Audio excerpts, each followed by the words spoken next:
தமிழக வெற்றி கழகத்தின் தலைவர் நடிகர் விஜய் இன்று நாகப்பட்டினத்திலும் திருவாரூரிலும் பிரச்சாரம். இதை அடுத்து வாரந்தோறும் 3 மாவட்டங்கள் பிரச்சாரம் என திட்டமிட்டிருந்த நடிகர் விஜய் தற்பொழுது அதை 2 வாரமாக மாற்றியுள்ளார்.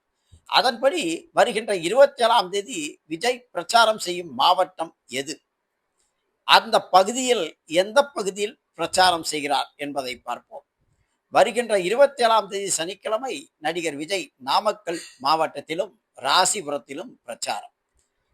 இதன் அடிப்படையில் நாமக்கல்லில் ரேவதி தியேட்டர் வளாகம், பொய்யேரி கரை, மதுரை வீரன் கோயில், பூங்கா சாலை பகுதிகள் பிரச்சாரம் செய்வதற்கு அக்கட்சியினர் தேர்ந்தெடுத்துள்ளனர். இவற்றில் ஏதாவது ஒன்றில் நடிகர் விஜய் பேசுவார் என தெரிய வருகிறது.